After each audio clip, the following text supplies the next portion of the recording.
Alright everybody, how's it going? As no surprises to any of you, we're doing another Nomad survival build guide. I think I'm just going to want to go through every single weapon skill so that if you're ever looking for any information on the game, you can just look here. It'll be in my playlist. If you guys like what's going on, like and subscribe, definitely appreciate it. And for this video, we're going to be doing Lightning Strike. I'm not having a good time doing this video, I gotta say. I have had the worst luck in regards to this relic. The second relic in particular. So hopefully this will be the run. Lightning Strike, definitely a very strong ability. It does decent damage. It has really good AoE. And overall, I think it's a very strong skill. I don't think it's, you know, like Chain Light Shock type damage, but it's very strong in itself. And the funny thing is that it actually gets to cast Chain Light Shock. Once Lightning Strike hits level 10, there's a 50% chance every single time it strikes that it's going to cast Chain Light Shock. I find that very funny.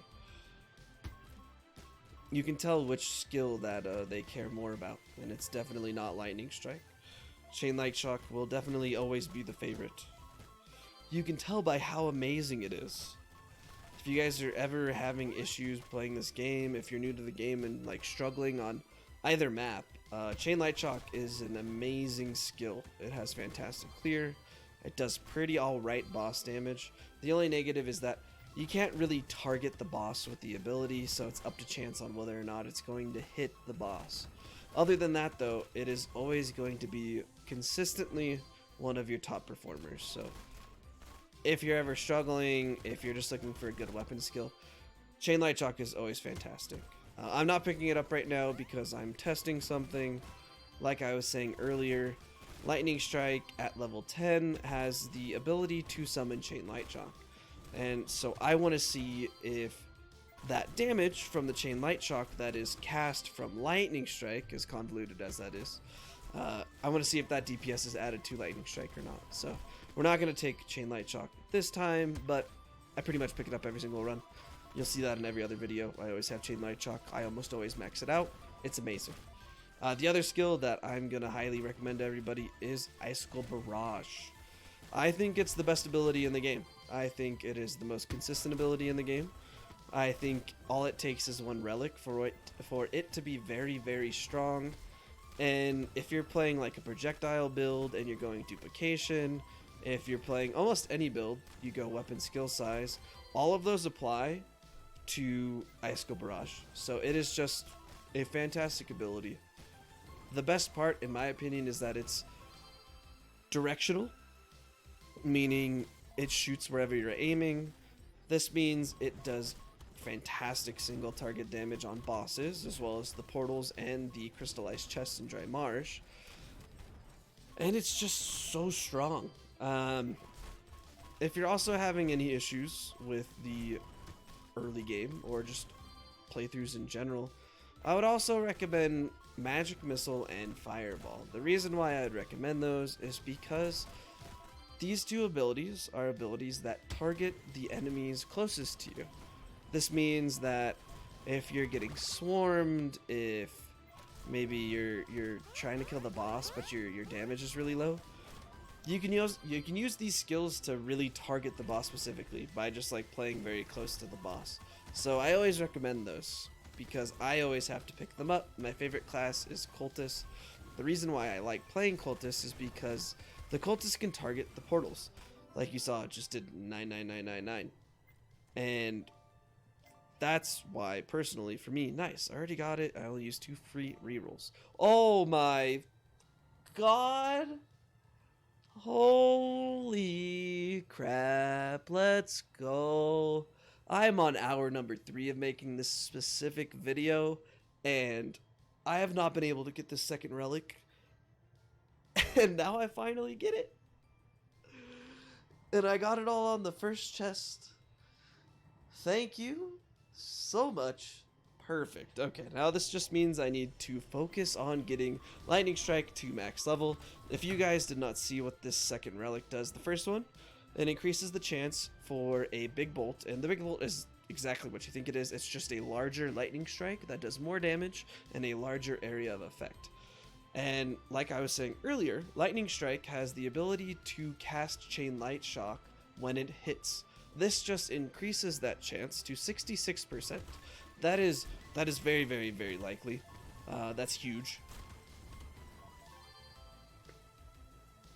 Oh, perfect. Okay, I'm just gonna roll like an idiot.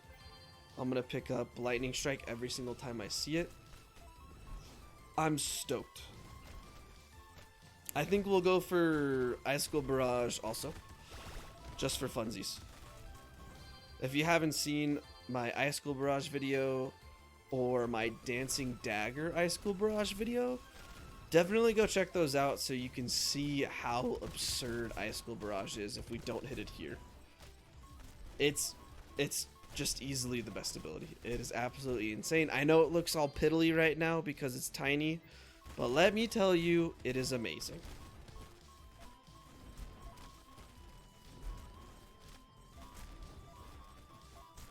I'm so happy. I knew it was only a matter of time.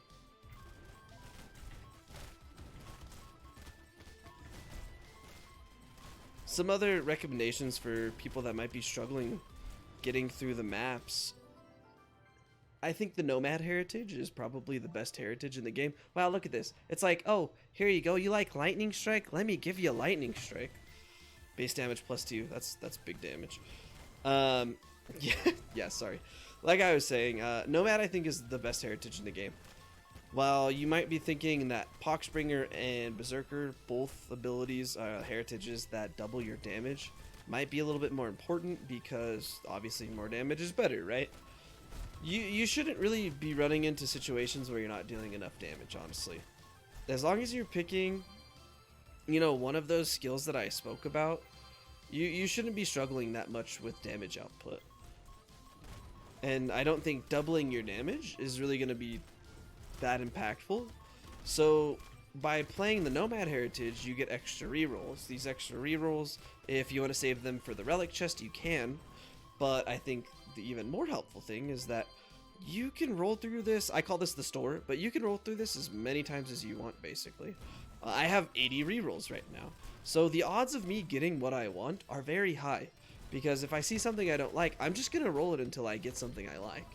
And for the most part, you'll hit it in 1 or 2 rolls. So you're not really using that many extra. It's just you have an additional roll where I'm level 37 right now. I should only have like 37 rolls. That's if I perfectly go through and I don't use any of my rerolls. I have 80. And obviously with the chests, you can choose the free 10 rerolls, which I also think is a fantastic idea.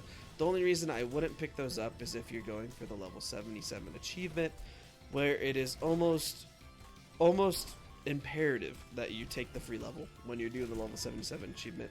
Can you get level 77 without the free levels? Yes. Do I recommend you doing it that way? Absolutely not. You're leaving so much up to chance. It's just not worth it. Always take the free levels if that's the achievement you're going for. If you don't care about that, I think the rerolls are the better option. Obviously, you have the +1 power, and then there's also the bottom left one is max life.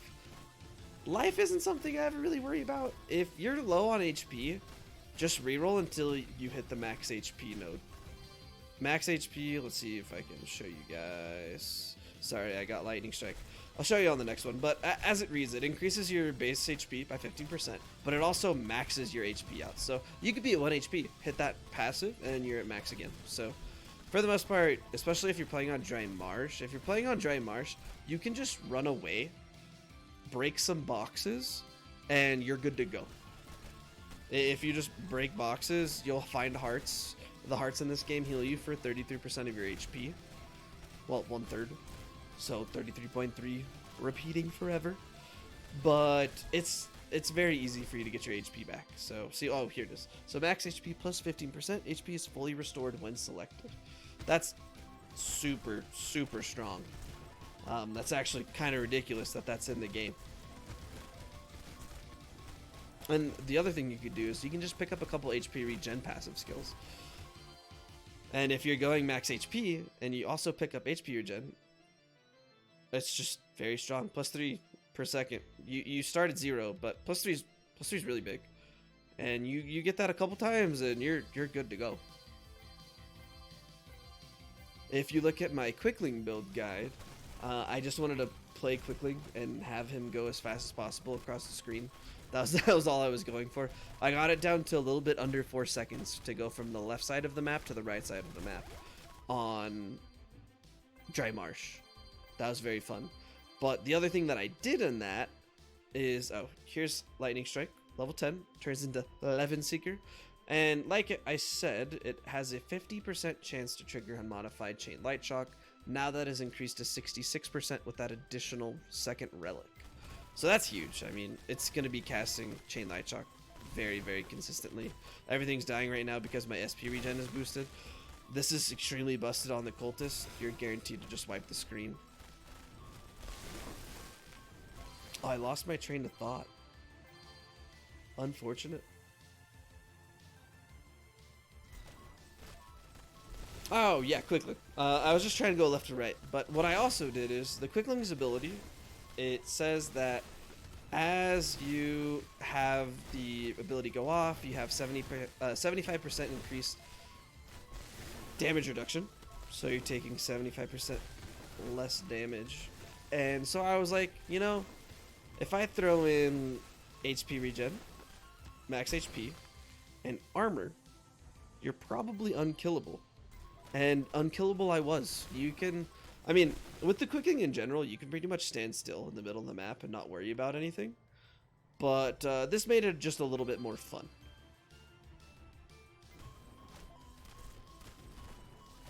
So I stood still, nothing killed me, the final boss couldn't kill me.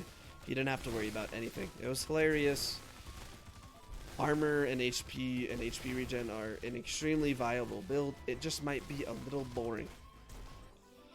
And if you're playing Cultist, make sure that you have at least one other ability. If you don't have a weapon ability, like, it doesn't matter what it is, you can do whatever you want. Obviously some are going to be better for killing bosses than others. But if you don't have a separate weapon ability, I can't even imagine how long it would take you to kill the boss. Because the only way that you could kill the boss is you'd only be able to deal damage with the AoE from your weapon skill. So that would mean two things. You need to have another AI stand next to the boss, and then you also need to target that AI, which is random, with your weapon skill. I don't know how long it would take you to actually kill a boss like that. It would be absurd though, I have to say. Absolutely absurd. So if you're going Cultist, make sure you pick up like Fireball, Magic Missile, shoot, you could do Purifying Circle for all I care. Not recommended, but just make sure you have an ability that deals damage outside of your weapon skill. Otherwise, you're just going to be sad. I do wonder if you could play through. It'd be very hard, but I wonder if you could play through without having to worry about, like, don't kill any bosses, right? And if you only killed the last boss, what would happen? I'm interested.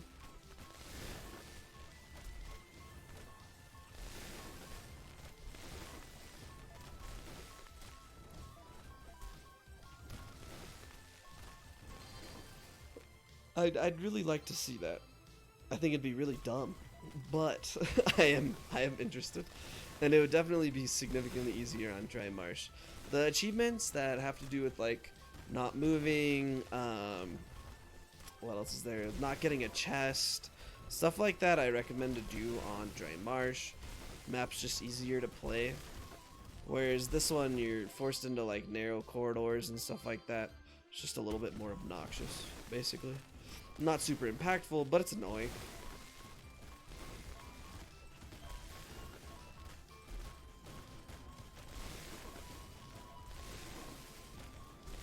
The no move challenge is a lot easier on that map as well. So if you're doing the, you know, don't move for, I think it's 5 minutes. It's either 5 or 13. I can't remember. Might be 13. No, it's just 5, because I think it's don't take damage for 13. Yeah, both of those would be significantly easier on dry marsh than this map. Not to say that it's impossible on this map, but you're less likely to be able to do it.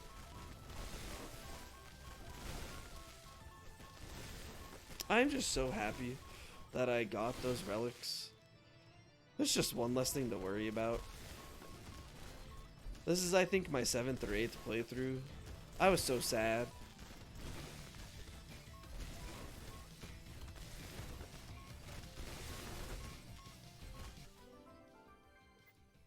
For this chest at 20, I don't recommend that you go and get it.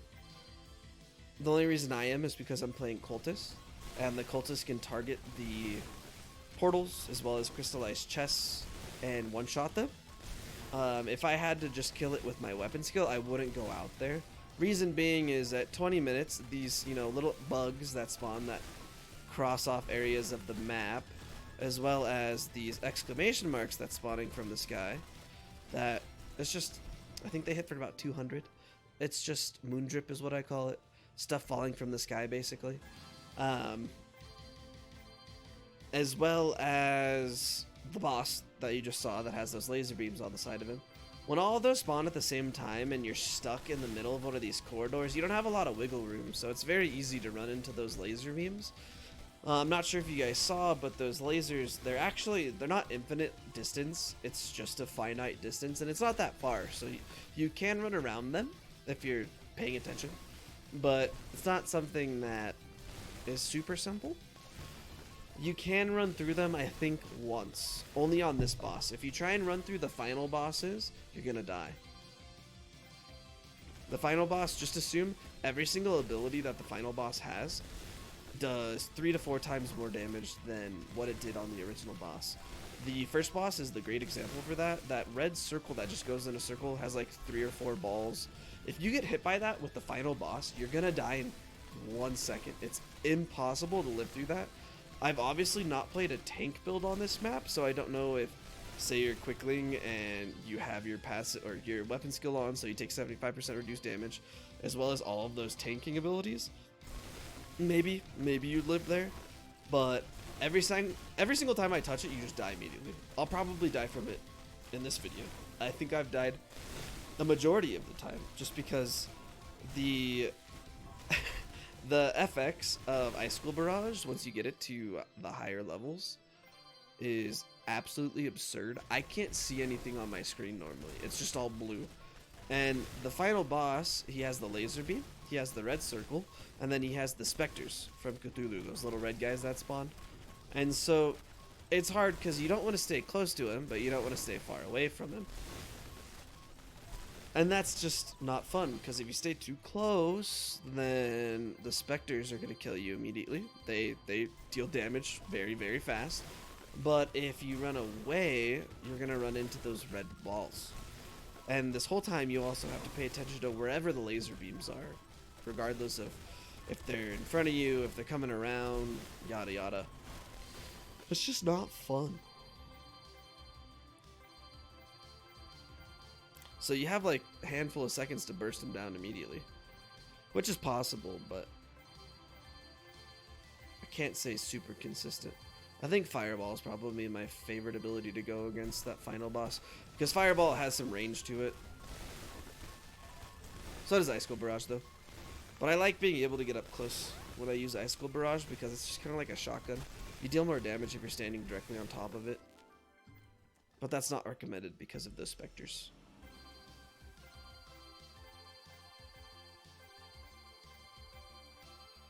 Alright. So Icicle Barrage is max level. It would have been cool if I got the second relic for it. This would be even larger. There'd be so many icicles going on. But we weren't able to get it. But it's no big deal. If you guys go watch my Dancing Dagger Icicle Barrage build, or just the Icicle Barrage build in general, you'll see how many icicles are around when you get that second relic. And it is absurd. I'll have you know. I actually think I have 2 Infernal Ray. Okay, I don't actually. Yeah, it's absolutely bonkers. You can basically just face one direction. These icicles will be going from up here all the way to where your weapon skills are. You kill everything on the screen. Pairs really good with the Cultist. as well as Lightning Strike and Chain Light Shock, because you can watch one direction and Cultist ability, Lightning Strike, and Chain Light Shock will deal with the rest. I wish more mobs spawned. Just the mob density in this game at the end is just kind of low in my opinion. I really enjoy in Vampire Survivor where there's just like endless amounts of mobs spawning around you and you're leveling up every like 15 seconds. I think that is like such a fun mechanic because it lets you get all those final levels to fight death, which obviously you can't compare the ending of Vampire Survivor to this because it's just not the same at all. 9 times out of 10, unless you're like specifically going to cheese death, you're gonna die. Which is fine, I mean, that's the point, the game ends. But in this one, you're supposed to win. So I would like it if more mobs spawn, that way you're able to get some additional just like last minute levels to maybe finish off whatever abilities you're going for. I know there's times where I've ran into certain situations where maybe I'm like 1 or 2 off of like level 10 of an ability. Either because I just didn't run out, I ran out of rerolls, or I just wasn't very lucky in my levels. And being able to level up like 5 times in this last minute or 2 would be great. Because at 29 minutes on both maps, nothing spawns. Like this is clearing out from the last wave, but like now there's gonna be like 1 or 2 things that spawn. It's just very uneventful. I don't think it's very interesting, and I think it might be because, you know, they're trying to give us time to like position for this final boss phase, but I just don't really think it's needed,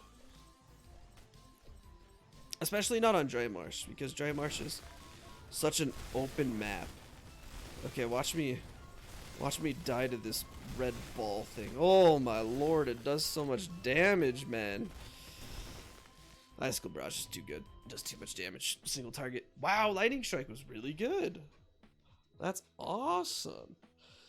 And it looks like the Chain Light Shock damage that is from Lightning Strike is applied to the Lightning Strike. That's what I was trying to figure out. This was fantastic. As you can see, like I was saying, the Cultist weapon skill, very, very strong for clearing out enemies. Lightning Strike did fantastic. I'm very, very happy. This build did great damage. It's not the best looking, and that's just mostly because you can't see when it happens unless you're really paying attention for the Lightning Strike. It's not something you can pay attention to very easily. So on the aesthetic side, which I am kind of partial to, it's not the greatest thing in the world, but for damage it's fantastic. It's something you don't have to worry about. It's always just going to be dealing damage around you. You don't have to aim it, you don't have to worry about it. It's nice, it's stress free, it's a very easy skill to level up with and to clear. So definitely recommend this for any new players or people that might be struggling. Spectral Sword was only level 1, and it was my second top damage dealer outside of my weapon skill. The reason is because the Cultist is so good and its weapon skill is amazing, so definitely worthwhile. And Icicle Barrage, it was really low level the whole time except for the last like couple of minutes, so I could see why it was kind of low. And then these other 2 are kind of just inconsequential. I picked them up for fun. But yeah, overall I definitely think I'd like to give this a 7 of 10. The only reason I'm giving it like a low score is because I think it could look better, but that's just a personal bias, so feel free to ignore me. The damage itself is a 10, 100%. Very simple, don't have to aim, it's a nice skill, so the only thing I would say is that the second relic isn't like super impactful. A change from 50 to 66%, it is going from, you know, there's a 50% chance, like half of the time it's going to go off to 2/3 of the time. But I can't tell you how much that impacted its total DPS without playing another round without getting the second relic. So that's something I'd have to look into farther. But 7 to 10, great build. Do you guys have any other builds you want me to go or just any questions? Let me know down below. Other than that, thanks so much for stopping by, and I will see you on the next one.